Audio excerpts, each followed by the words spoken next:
Welcome to quick study material. आज है 28 जनवरी और 28 जनवरी 2025 से रिलेटेड जितने इंपॉर्टेंट क्वेश्चंस होंगे हम उन सभी क्वेश्चंस को यहाँ पर कवर अप करने की कोशिश करेंगे। ठीक है। और साथ ही अगर हम बात करें तो जितना भी इंपॉर्टेंट क्वेश्चंस होने वाला हम उन सभी क्वेश्चंस को देखेंगे। ठीक है। चलिए सबसे पहले क्वेश्चन की तरफ चलते हैं। आज का जो हमारा सबसे पहला क्वेश्चन है वो क्या है। आज का हमारा सबसे पहला क्वेश्चन है कि किस राज्य में 27 जनवरी 2025 से समान नागरिक संहिता कानून यानी यूसीसी लागू हुआ है। यूसीसी की बात करें तो यूसीसी की फुल फॉर्म क्या होती है? Union sorry civil code. ठीक है। तो अगर हम बात करें यहाँ पर तो आपको ध्यान रखना है कि समान नागरिक संहिता होती क्या है। पहली चीज, समान नागरिक संहिता का मतलब क्या होता है, क्या है समान नागरिक संहिता। समान नागरिक संहिता की बात करें तो जैसे होता क्या है ना कि सबके लिए एक समान कानून, यानी अब जो है ये उत्तराखंड इसका सही आंसर है। पहली चीज तो ये ध्यान रखिएगा, ऑप्शन बी आपका बिल्कुल सही है। उत्तराखंड के रहने वाले है ना जितने भी व्यक्ति हैं सभी नागरिकों के लिए एक समान कानून होगा, चाहे वो किसी भी धर्म का हो। जैसे मुस्लिम धर्म के अंदर होता है कि 4 विवाह कर सकते हैं वो लोग, लेकिन अब वो एक ही विवाह करेंगे। जैसे बहुविवाह की प्रथा जो है वो बंद हो जाएगी, है ना। जो मान लीजिए एक समान नागरिक कानून का मतलब ये है कि ऐसा नहीं है कि अगर किसी ने मर्डर किया है तो किसी और धर्म या जाति या और किसी लिंग का है तो उसको 1 साल की सजा होगी, है ना। और किसी दूसरे धर्म लिंग या जाति का है तो उसे अलग सजा होगी। मान लीजिए इसको 1 साल हो रही है, इसको 2 साल हो रही है, ऐसा भी नहीं है ना। तो चाहे हम बात करें संपत्ति के बंटवारे की या फिर बहुविवाह की बात करें, है ना, कोई भी चीज हो तो उन सब मतलब सभी नागरिकों के लिए एक जैसा कानून होगा। और ये कब लागू हुआ है तो 27 जनवरी 2025 से लागू हो चुका है। 2023 में, फरवरी 2023 में क्या हुआ था, उस टाइम पे विधेयक लेकर के आए थे और अब आपका ये लागू हो चुका है। उत्तराखंड पहला राज्य बन गया है। ठीक है। बात करें यहाँ पर तो इसके लागू होते ही क्या होने वाला है, उत्तराखंड के अंदर जो भी संपत्ति हो गई, शादी हो गई, रिलेशनशिप, बहुविवाह, इसको लेकर चली आ रही जो भी पूरी पुरानी व्यवस्था है वो पूरी तरह से बदल जाएगी, है ना। और यूनियन सिविल कोड के माध्यम से सभी धर्मों के लिए एक ही कानून अब होने वाला है। अच्छा याद रखिएगा एक चीज कि गोवा जो है, आपके मन में आ रहा होगा कि पहला राज्य गोवा है, तो गोवा के अंदर ना पहले से ही लागू हुई है। 1867 से ही गोवा के अंदर यूसीसी लगा हुआ है। ठीक है। लेकिन अगर पूछा जाए स्वतंत्र भारत का पहला, यानी भारत का आजादी के बाद भारत का पहला राज्य कौन सा बना है, तो आपको ध्यान रखना है भारत का जो पहला राज्य बना है वो बना है उत्तराखंड, यूसीसी लागू करने वाला। गोवा के अंदर भी यूसीसी लागू है पर लेकिन ये 1867 से ही लागू है। ठीक है। अब इसमें एक और चीज आपको ध्यान रखनी है कि जो आदिवासी समूह है, यानी जो आदिवासी है उनको ना इससे अलग रखा गया है। आदिवासियों को ना इनसे अलग रखा गया है, यानी कि वो इसके अंदर शामिल नहीं किए गए हैं। रीजन क्या है आप समझ सकते हैं, है ना, कि भाई वो तो खुद ही जंगल में रह रहे हैं, है ना। अपने मतलब निवास स्थान उनका अलग है, उनकी परंपरा अलग है ना। जो आदिवासी हैं उनके लिए ये अभी तैयार नहीं किया गया है। बात करें अगर उत्तराखंड की तो उत्तराखंड से रिलेटेड ना कुछ इंपॉर्टेंट क्वेश्चंस की बात करेंगे। सबसे पहले ध्यान रखिए उत्तराखंड की राजधानी। उत्तराखंड की राजधानी, दो राजधानी है, एक है देहरादून और एक है गैरसैंण, है ना। शीतकालीन और ग्रीष्मकालीन राजधानी है। ज्यादातर काम इसका देहरादून से ही चलता है। उसके बाद बात करें मुख्यमंत्री की तो पुष्कर सिंह धामी जो है वो यहाँ के मुख्यमंत्री हैं। राज्यपाल की बात करूं तो गुरमीत सिंह जो है वो यहाँ के राज्यपाल हैं। उत्तराखंड को देखिए आप, यहाँ पर ये ऊपर आप क्या देख रहे हैं, हिमाचल प्रदेश देख रहे हैं, है ना। यहाँ पे आप हरियाणा देख रहे हैं और इधर आप देख रहे हैं क्या, ये है आपका उत्तर प्रदेश, यहाँ पर है आपका नेपाल। तो ये जो आप देख रहे हैं ये है आपका उत्तराखंड। और उत्तराखंड जो है मैप में यहाँ पर देखिए ये आपका उत्तराखंड है। बात करें यहाँ पर ना तो अभी हाल ही में आपने पढ़ा था, एक तो पढ़ा था क्या कि 38वां जो राष्ट्रीय खेल है, याद आ रहा है किसी को, 38वां राष्ट्रीय खेल, इसका आयोजन कहाँ पर किया जा रहा है तो उत्तराखंड में किया जा रहा है ना। अभी उत्तराखंड वन विभाग ने हल्द्वानी के अंदर महाभारत वाटिका, याद आ रहा है किसी को, हाल ही में आपने पढ़ा है, महाभारत वाटिका जो है ना, इसका उद्घाटन किया गया है कहाँ पर, तो आपको ध्यान रखना उत्तराखंड के अंदर। अब देखिए बात कर रहे थे हम स्टैटिक जीके की ना, तो कुछ स्टैटिक जीके के क्वेश्चंस देखते हैं उत्तराखंड से रिलेटेड, है ना, जो आपके एग्जाम में ना बार बार पूछे जा रहे हैं। प्रीवियस ईयर्स के क्वेश्चंस हम यहाँ पर देखेंगे और इसी के साथ साथ क्या होगा, करंट के साथ साथ आप लोगों का स्टैटिक जीके भी तैयार हो जाएगा ना। बहुत से बच्चों का स्टैटिक जीके थोड़ा सा मैं चाहता हूँ कि और अच्छा हो जाए। तो सबसे पहले बात करते हैं, आपके एग्जाम में पूछा जाता है दर्रा, है ना, कि कौन सा दर्रा कहाँ पर स्थित है। तो उसी के अंदर नीति, माना और लिपुलेख, ये तो मोस्ट इंपॉर्टेंट है क्योंकि ये कई बार एग्जाम में रिपीट हुए हैं, है ना। और साथ ही मुलिंगला और सिरला आपको ध्यान रखना है। ये जो दर्रे पाए जाते हैं ये आपको उत्तराखंड राज्य में देखने को मिलते हैं। उत्तराखंड राज्य में फेस्टिवल कौन कौन से मनाए जाते हैं, तो मोस्ट इंपॉर्टेंट है आपका हरेला, कई बार एग्जाम में पूछा गया है ना। एक आपका हरेली फेस्टिवल है जो छत्तीसगढ़ में मनाया जाता है, ये आपका हरेला फेस्टिवल है जो उत्तराखंड में मनाया जाता है। चैतोल, घुघुतिया, फूलदेई, ये भी इंपॉर्टेंट पूछा गया क्वेश्चन है। एक है आपका अंडूरी जिसे मक्खन महोत्सव के नाम से भी जाना जाता है। ये आपके कुछ फेस्टिवल हैं जो उत्तराखंड में मनाए जाते हैं। राष्ट्रीय उद्यान की बात करें यानी नेशनल पार्क की अगर हम बात करें तो राजाजी नेशनल पार्क ध्यान रखिएगा, है ना। रामगंगा नेशनल पार्क आपको ध्यान रखना है। फूलों की घाटी national park, Nanda Devi national park, Gangotri national park, ये नेशनल पार्क जो है आपके उत्तराखंड में स्थित है और ये मोस्ट इंपॉर्टेंट है, कई बार एग्जाम में ना पूछे गए हैं, ठीक है। तो आपको ध्यान रखना है, अगर आपसे पूछा जाए कि कौन सा नेशनल पार्क कहाँ पर है तो क्या कहेंगे आप कि ये नेशनल पार्क आपको ध्यान रखना। अच्छा, इसमें एक और चीज ध्यान रखिएगा, जो रामगंगा नेशनल पार्क है, किसकी बात कर रहे हैं, रामगंगा नेशनल पार्क की। पहले इसका नाम क्या होता था, हेली नेशनल पार्क होता था। क्या होता था, हेली नेशनल पार्क। फिर आपको ध्यान रखना है इसका नाम क्या हो गया, हेली नेशनल पार्क से बदल करके इसका हो गया जिम कार्बेट नेशनल पार्क। क्या हो गया, जिम कार्बेट नेशनल पार्क। और अब जो हो गया है आपका, अब आपको ध्यान रखना है, अब इसका नाम बदल करके रामगंगा नेशनल पार्क हो गया। समझ में आया, पहले हेली नेशनल पार्क था, फिर जिम कार्बेट हुआ और अब इसका वर्तमान में रामगंगा नेशनल पार्क है। झील की बात करें अगर तो भीमताल हो गया, सातताल हो गया, नैनीताल, खुरपा ताल, है ना, ये पूछे गए क्वेश्चन है। नौकुचिया ताल, राकस ताल पूछा गया है, सूखा ताल, तड़ाक ताल, सहस्त्र ताल, जराल ताल। मतलब ज्यादातर ताल वाले जो है ना वो आपको झील ताल जो पीछे लगा हुआ है ज्यादातर आपको उत्तराखंड में देखने को मिलेंगे। वहीं पे तीन, गौरी कुंड, रूपकुंड और नंदी कुंड, ये तीनों झील भी आपको उत्तराखंड में आपको ध्यान रखना है, ठीक है। चलिए नेक्स्ट क्वेश्चन देखिए। नेक्स्ट क्वेश्चन क्या है आपका, महिला हॉकी इंडिया लीग 2025 का जो खिताब है ये किसने जीता है। तो महिला हॉकी लीग अगर हम बात करें तो इसका जो खिताब जीता है वो उड़ीसा वॉरियर्स ने जीता है। ऑप्शन ए आपका बिल्कुल सही है। किसको हरा करके जीता है, तो JSW सोरमा हॉकी क्लब को हरा करके जीता है। कितने से हराया है, 2-1 से हरा करके जीता है ना। कहाँ पर इसका आयोजन हुआ था, तो रांची में हुआ था इसका आयोजन, ठीक है, आपको ध्यान रखना है। वहीं पे अगर मैं बात करूं तो कुछ इसके अंदर और इंपॉर्टेंट पॉइंट्स आपको ध्यान रखना है। जैसे सर्वश्रेष्ठ गोलकीपर का नाम अगर पूछा जाए आपसे तो सविता पुनिया ध्यान रखिएगा, शौरमा हॉकी क्लब से है ये। टूर्नामेंट की सर्वश्रेष्ठ खिलाड़ी की बात करें तो ज्योति का नाम ध्यान रखिएगा, ये भी शौरमा हॉकी क्लब से है। फिर बात करें टॉप स्कोरर की तो ये भी जेनसन ओडिशा वॉरियर से और Charlotte Engelbart Soorma hockey club से।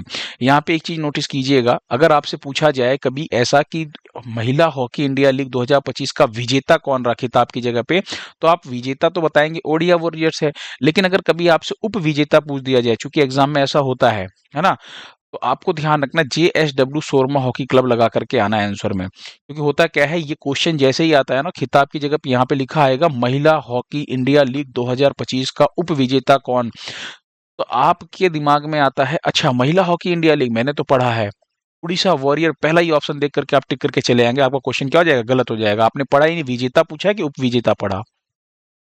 नेक्स्ट क्वेश्चन देखिए, अगला क्वेश्चन क्या है आपका, एडलमैन ट्रस्ट बैरोमीटर 2025 में भारत कौन से स्थान पर है। एडलमैन ट्रस्ट बैरोमीटर है क्या चीज, अगर हम बात करें यहाँ पर तो किसी भी देश के लोगों को अपनी मीडिया पर, अपने सरकार पर, अपने NGO पर, है ना, अपने बिजनेस पर, मतलब होता है ना कि अपने देश पर कितना विश्वास है, ये उसी के ऊपर आधारित ये रैंकिंग है ना। कि आपको अपनी मीडिया पे कितना विश्वास है, आपको अपनी गवर्नमेंट पे कितना विश्वास है ना, जो जनता है उसको कितना विश्वास है अपने देश पे, तो इसी के ऊपर ये बेस्ड एक रैंकिंग है जिसके अंदर आपको ध्यान रखना है भारत जो है वो तीसरे नंबर पे है, ठीक है। तो ऑप्शन सी आपका बिल्कुल सही है। बात करें पहले नंबर की तो पहले नंबर पे है आपका चीन, और अगर हम कहें आपसे कि दूसरे नंबर पे कौन है तो दूसरे नंबर पे है आपका इंडोनेशिया। क्या है, इंडोनेशिया, ठीक है। ये दो देश आपको ध्यान रखना है और तीसरे पे आपका भारत है। अच्छा, ये जो है ये रैंकिंग जो है इस बार 25th एडिशन है, ये आपको ध्यान रखना है, 25वां संस्करण है। अच्छा, इसके अंदर एक और चीज ध्यान रखिएगा, सबसे लास्ट यानी सबसे निचले पायदान पे कौन है, लास्ट रैंकिंग में कौन है, तो आपको ध्यान रखना है जापान सबसे नीचे है। यानी आप ये कह सकते हैं कि भाई जापान जो है सबसे अ, आप ये नीचे का स्थान इसको मिला है ना। मतलब सबसे कम भरोसे वाला, यानी जनता सबसे कम भरोसा करती है अपने देश की मीडिया पे और सरकार पे और ऐसी बहुत सी चीजें हैं। अब भाई रैंकिंग है, रैंकिंग किसी के ऊपर बेस्ड है, जरूरी नहीं है कि रैंकिंग जो हो वही है। अभी अगर देखा जाए तो खुश प्रसन्नता सूचकांक हो गई है ना, हंगर इंडेक्स हो, बहुत से ऐसे इंडेक्स है जिसके अंदर पाकिस्तान और भारत में आपको ज्यादा अंतर देखने को नहीं मिलेगा, जबकि देखा जाए तो पाकिस्तान जो है वो पूरा का पूरा भिखमंगा है ना, उसके पास कुछ भी नहीं है, लेकिन फिर भी उसकी रैंकिंग हमारी रैंकिंग में ज्यादा अंतर देखने को मिलता ही नहीं है। चलिए नेक्स्ट क्वेश्चन देखिए। हाल ही में अंतर्राष्ट्रीय सीमा शुल्क दिवस जो है ये कब मनाया गया है? तो ये जो अंतर्राष्ट्रीय सीमा शुल्क दिवस है ये मनाया गया है 26 जनवरी को। हर साल 26 जनवरी को ये आपका दिवस जो है मनाया जाता है, ठीक है। वहीं पे अगर आपको मैं याद दिलाऊं, इस बार की जो थीम है वो क्या है? थीम इस बार की है सीमा सुरक्षा विभाग दक्षता सुरक्षा एवं समृद्धि के प्रति प्रतिबद्धता पर खरा उतर रहा है, यानी customs delivering on its commitment to efficiency security and prosperity. ये आपको इस बार की थीम याद रखनी है, ठीक है। ये थीम है, देखिए जो ज्यादा लंबी थीम होती है ना वो कम पूछी जाती है, ठीक है। तो जो बड़ी थीम होती है उसके थोड़ा पूछने के चांसेस कम होते हैं, छोटी थीम ज्यादा पूछी जाती है, मतलब ये मेरा एक्सपीरियंस अभी तक मैंने एग्जाम्स के अंदर देखा है, ठीक है। तो इंटरनेशनल कस्टम्स डे आपको ध्यान रखना है 26 जनवरी को मनाया जाता है। नेक्स्ट क्वेश्चन देखिए, गणतंत्र दिवस 2025 की थीम क्या है? यानी अभी जो गणतंत्र दिवस हाल ही में हम लोगों ने मनाया है, जो 26 जनवरी का हमने रिपब्लिक डे अभी हमने जो मनाया, उसकी थीम क्या रखी गई थी, उसका विषय क्या था? बहुत इंपॉर्टेंट क्वेश्चन है, ये क्वेश्चन पहले भी एग्जाम में पूछे जा चुके हैं, इसलिए ये क्वेश्चन मैं लेकर के आया हूं। इसकी आपकी थीम आपको ध्यान रखना है स्वर्णिम भारत विरासत और विकास। ऑप्शन सी जो है वो आपका बिल्कुल सही है। रिपब्लिक डे 2025 की थीम क्या है? स्वर्णिम भारत विरासत और विकास जो है इस बार की थीम है। वहीं पे अगर मैं बात करूं यहाँ पे कुछ और पॉइंट्स की इंपॉर्टेंट, तो सबसे पहला पॉइंट आपको ध्यान रखना है कि इस बार का जो रिपब्लिक डे था कौन सा था? 76 एडिशन था। दूसरा आपको ध्यान रखना है कि आईएमओ, यानी हम बात कर रहे हैं भारतीय मौसम विज्ञान विभाग की, इसके ना 150 वर्ष यानी 150 वर्ष हुए थे, स्थापना के पूरे हुए थे, जब इसने क्या किया था, इस उपलक्ष्य में पहली बार गणतंत्र दिवस पर झांकी निकाली थी, एक आपको ये ध्यान रखना है। वहीं पे आपको ध्यान रखना है चीफ गेस्ट कौन थे, तो चीफ गेस्ट की अगर मैं बात करूं तो प्रोबोवो सुबियांतो का नाम आपको ध्यान रखना है, जो कि इंडोनेशिया के राष्ट्रपति थे, ठीक है। तो ये कुछ पॉइंट आपको और एक्स्ट्रा ध्यान रखना है, और इसकी थीम क्या है ये ध्यान रखिएगा। नेक्स्ट क्वेश्चन देखिए, इसरो अपना 100वां उपग्रह कब लॉन्च करेगा? ये चीज हम पहले भी पढ़ चुके हैं, लेकिन उस टाइम पे उसने डेट नहीं बताया था कि कब लॉन्च करने वाला है। तो आपको ध्यान रखना है इसरो जो है अपना जो 100वां उपग्रह है वो लॉन्च करेगा 29 जनवरी को। कब? ऑप्शन बी जो है आपका बिल्कुल सही है, 29 जनवरी को लॉन्च करने वाला है। कौन? इसरो। बात करें अगर यहाँ पर हम, तो कहाँ से लॉन्च होगा? तो सतीश धवन स्पेस सेंटर श्रीहरिकोटा आंध्र प्रदेश से लॉन्च किया जाएगा। किस लॉन्चिंग व्हीकल से लॉन्च किया जाएगा? GSLV F-15 का नाम आपको ध्यान रखना है। और उपग्रह का नाम क्या है? NVS-02, यानी कि अगर हम बात करें यहाँ पर तो एनवीएस जो 02 सैटेलाइट है इसको लॉन्च किया जाएगा। ये क्या है? ये नेविगेशन के लिए जो हमारा नाविक सिस्टम है ना, उसी नाविक सिस्टम को अपग्रेड करने के लिए ये हमारा नेविगेशन का अपडेटेड सेकेंड वर्जन है, ठीक है। तो आपको ध्यान रखना, नाविक सिस्टम जो है हमारा, जैसे अमेरिका का जीपीएस है वैसे ही हमारा अपना क्या है? नाविक है ना। वैसे ही उसी को हम अपडेट करने के लिए उपग्रह जो है लगातार भेजते रहते हैं। तो यहाँ पे ये तीनों पॉइंट ध्यान रखना है। इसरो की बात करूं अगर मैं, तो आपको ध्यान रखना है इसरो की स्थापना कब हुई थी? 15 अगस्त 1969 में इसरो की स्थापना हुई थी, है ना। मैं बार बार रिवीजन करवाता रहता हूँ इस चीज का, आपको अब तक तो याद भी हो गया होगा। हेडक्वार्टर की बात करें अगर हम, यहाँ पर इसका जो मुख्यालय है कहाँ पर है? बेंगलुरु की बात करें अगर, है ना, तो बेंगलुरु में इसका क्या है? मुख्यालय है। वहीं पे बात करूं अगर मैं, तो इसके पहले अध्यक्ष कौन थे? तो विक्रम साराभाई का नाम आपको ध्यान रखना है, इसरो के पहले अध्यक्ष थे। अब आपके लिए एक छोटा सा क्वेश्चन क्या है कि अभी हाल ही में वर्तमान में नए जो चेयरमैन बनाए गए हैं, नए जो हेड बनाए गए हैं, वो कौन है? वो आपको बताना कमेंट बॉक्स में। और ये चीज मैंने आपको कम से कम 5-10 बार पढ़ा चुका हूं, और रिवीजन भी 2-4 बार मैंने करवा दिया है कि इसरो के नए अध्यक्ष कौन है। कमेंट बॉक्स में बताइएगा आप लोग कि इसरो के अभी हाल ही में जो नए अध्यक्ष बने हैं वो कौन बने। बहुत इंपॉर्टेंट क्वेश्चन है, याद है? इसरो के 11वें अध्यक्ष मैंने पढ़ाया था आपको। चलिए कमेंट बॉक्स में बताइएगा। नेक्स्ट क्वेश्चन देखिए, भारतीय नौसेना के किस जहाज ने हाल ही में मॉरिशस में 25,000 वर्ग समुद्री मील क्षेत्र का हाइड्रोग्राफिक सर्वेक्षण जो है उसको पूरा किया है? तो पहली चीज तो ये कि हाइड्रोग्राफिक सर्वेक्षण क्या होता है। देखिए, जब कभी भी हाइड्रो शब्द आ जाए ना, तो सीधा आपको समझना है हम पानी या जल की बात कर रहे हैं। तो होता क्या है, समुद्री एरिया का जो सर्वेक्षण किया जाता है इसके द्वारा, समुद्री एरिया का सर्वेक्षण, यानी कि जो उसके किसी देश के तट का जो संरक्षण करना है, उसके महासागर की गहराई को देखना है क्या है। मान लीजिए हमको कोई बंदरगाह बनाना है, कोई पोर्ट बनाना है ना, विभिन्न प्रकार की प्रजातियों की खोज करनी है, कोई खनिज देखना है, ढूंढना है, तो ये हाइड्रोग्राफिक सर्वेक्षण के अंदर ये सारी चीजें हम उसके अंदर कवर अप करते हैं। तो आपको ध्यान रखना है इसके अंदर जो भारतीय नौसेना का जो जहाज मतलब जो मॉरिशस में जाकर के जिसने ये सर्वेक्षण पूरा किया है, उसका नाम है आईएनएस सर्वेक्षक। कितना इजी है नाम याद करना। सर्वेक्षण जहाज का ही नाम क्या है? आईएनएस सर्वेक्षक नाम है। ठीक है, आईएनएस सर्वेक्षक को आप यहाँ पर देख पा रहे हैं। अगर मैं बात करूं तो इसके अंदर ना ध्यान से सुनिएगा, सोनार सिस्टम पूरा अपडेटेड है, मतलब ये सोनार सिस्टम से पूरा लैस है ना। और इसके ऊपर ये हेलीकॉप्टर से भी पूरा इक्विप्ड है, यानी हेलीकॉप्टर की भी सुविधा है इसके ऊपर जाने आने के लिए, आसपास चक्कर मारने के लिए। पूरा ये आपका जो है आईएनएस सर्वेक्षक जो है इसी ने पूरा किया है। नाम याद रखिएगा। क्या किसी को याद आ रहा आईएनएस मुंबई? अभी आईएनएस मुंबई एक बहुत इंपॉर्टेंट, अभी फ्रांस में एक युद्ध अभ्यास का आयोजन किया गया था, याद आ रहा है किसी को? ला पेरोस नाम से, याद आया? ला पेरोस नाम से एक बहुपक्षीय युद्ध अभ्यास था, जो नौसेना का युद्ध अभ्यास था, जिसको की मेजबानी किसने की है? फ्रांस ने की है। उसके अंदर भारत की तरफ से आईएनएस मुंबई ने हिस्सा लिया था। तो ये भी आपको ध्यान रखना, इंपॉर्टेंट क्वेश्चन है। ठीक है, चलिए नेक्स्ट क्वेश्चन देखिए। रिलायंस इंडस्ट्रीज किस राज्य में दुनिया का सबसे बड़ा डेटा सेंटर बनाएगी? यानी रिलायंस इंडस्ट्रीज है, ये सबसे बड़ा डेटा सेंटर दुनिया का बना रही है। कहां पर? गुजरात के अंदर। ऑप्शन सी जो है वो आपका बिल्कुल सही है। गुजरात में भी कहां पर? तो आपको ध्यान रखना है गुजरात के जामनगर में, है ना। राज्य नाम याद रखिएगा और जगह का नाम भी याद रखिएगा। 1 गीगावाट क्षमता होने वाली है। कितनी? 1 गीगावाट जो है क्षमता होने वाली है ना, इस डेटा सेंटर की। ये भी आपको ध्यान रखना है। तो जामनगर गुजरात के अंदर दुनिया का सबसे बड़ा डेटा सेंटर कौन बना रहे हैं? अपने रिलायंस इंडस्ट्रीज लिमिटेड बना रही है। वहीं पे बात करें, अलेक्जेंडर लुकाशेंको किस देश के अभी हाल ही में नए राष्ट्रपति बने हैं? तो अलेक्जेंडर लुकाशेंको की बात करें तो ये राष्ट्रपति बने हैं बेलारूस के। किसके? बेलारूस के। तो ऑप्शन बी आपका बिल्कुल सही है। बेलारूस की अगर हम बात करें, आप यहाँ पर देखिए वर्ल्ड मैप में, ये यूरोपीय देश है। जो ये ग्रीन कलर का दिख रहा है ना, ये आपका यूरोपीय कंट्री है, और उसके बीच में ये जो लाइट कलर का दिख रहा है, ये है आपका बेलारूस। बेलारूस की अगर हम बात करें यहाँ पर, तो देखिए बेलारूस के आसपास की कंट्री देखिए, यहाँ पे आपको रसिया यानी रूस दिख रहा है ना। ये यूक्रेन से सटा हुआ है। इधर आपको पोलैंड देखने को मिल जाएगा, है ना। इधर आपको लिथुआनिया देखने को मिल जाएगा, और इधर आपको लातविया देखने को मिल जाएगा। ये उसके पड़ोसी देश हैं। बेलारूस की बात करूं अगर मैं, तो इसकी राजधानी क्या है? मिन्स्क इसकी राजधानी है। और बेलारूसी रूबल जो है वो यहाँ की मुद्रा है, करेंसी है। और राष्ट्रपति अभी आपने पढ़ा कौन है? Alexander Lukashenko.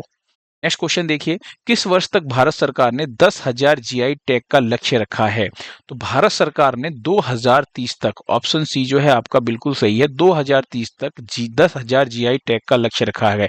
जीआई टैग का मतलब क्या होता है? जियोग्राफिकल इंडिकेटर का काम करता है।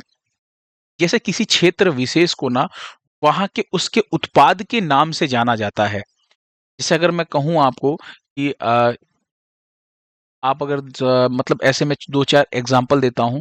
दार्जिलिंग चाय 2004 में ना सबसे पहली बार जीआई टैग किसको मिला था? तो भारत का सबसे पहला जो जीआई टैग प्राप्त करने वाला था वो 2004 में दार्जिलिंग चाय थी। यानी जो दार्जिलिंग की चाय पत्ती है ना, वो बड़ी फेमस है। तो हम क्या कर रहे हैं? एक जियोग्राफिकल इंडिकेटर, मतलब आप ये समझिए कि किसी क्षेत्र से हम उस उत्पाद से उस क्षेत्र को पहचान रहे हैं। ठीक है, तो आपको ध्यान रखना है कि अभी तक टोटल 605 जीआई टैग जो है अभी तक, मतलब को ध्यान रखना है, ये जारी किया गया है भारतीय उत्पादों का। अभी तक 605 भारतीय उत्पादों का जीआई टैग जारी किया गया है, जिसको बढ़ा करके 2030 तक हम 10,000 जीआई टैग करने का लक्ष्य कर रहे हैं। ठीक है, चलिए नेक्स्ट क्वेश्चन देखिए। के एम चेरियन कौन थे जिनका हाल ही में निधन हुआ है? के एम चेरियन की बात करें तो ये एक प्रसिद्ध चिकित्सक थे, डॉक्टर थे, है ना, जिनका भी हाल ही में निधन हुआ है। अगर हम बात करें इनका, तो 82 वर्ष की आयु में इनका अभी क्या हुआ है? निधन हुआ है। ये इंपॉर्टेंट क्वेश्चन इसलिए रहने वाला है, मोदी जी ने भी शोक व्यक्त किया था। कौन है के एम चेरियन? के एम चेरियन की बात करें तो भारत में पहली बार किसी मरीज का हृदय फेफड़ा प्रत्यारोपण करने की उपलब्धि हासिल की थी। किसने? के एम चेरियन ने। है ना? तो आपको ध्यान रखना है, इसलिए ये क्वेश्चन थोड़ा-सा इम्पोर्टेंट रहने वाला। अभी इनका क्या हुआ है? निधन हुआ है। लास्ट टाइम पे मैंने आपसे क्वेश्चन पूछा था, क्वेश्चन क्या था कि गणतंत्र दिवस समारोह 2025 में ना मुख्य अतिथि कौन थे? चीफ गेस्ट कौन थे? ठीक है? तो सभी बच्चों ने आंसर सही दिया था। प्रोबोवो सुबियांतो का नाम आपने बिल्कुल सही बताया था, है ना? ये इंडोनेशिया के राष्ट्रपति थे, जो अभी गणतंत्र दिवस समारोह में क्या थे? चीफ गेस्ट थे, ठीक है? आज आपके लिए छोटा-सा और क्वेश्चन है। क्वेश्चन क्या है कि ऑस्ट्रेलियाई ओपन 2025 में पुरुष एकल का खिताब किसने जीता है ना? आपको बताना है पुरुष एकल का खिताब और आपको साथ ही साथ बताना है कि महिला एकल का भी खिताब किसने जीता है। तो दोनों क्वेश्चन का आंसर दीजिए। मैं दोनों आपको पढ़ाया था, है ना? साथ ही साथ आज मैंने आपसे एक और क्वेश्चन पूछा है कि इसरो के चेयरमैन कौन है, हेड कौन है? बहुत इंपॉर्टेंट क्वेश्चन है, ये आपके एग्जाम में आगे बार-बार रिपीट होने वाला क्वेश्चन है, ठीक है? चलिए बाकी की क्लास की बात करें तो कल फिर वापस नए एक लेक्चर में मिलेंगे। थैंक यू सो मच आप सभी लोगों को।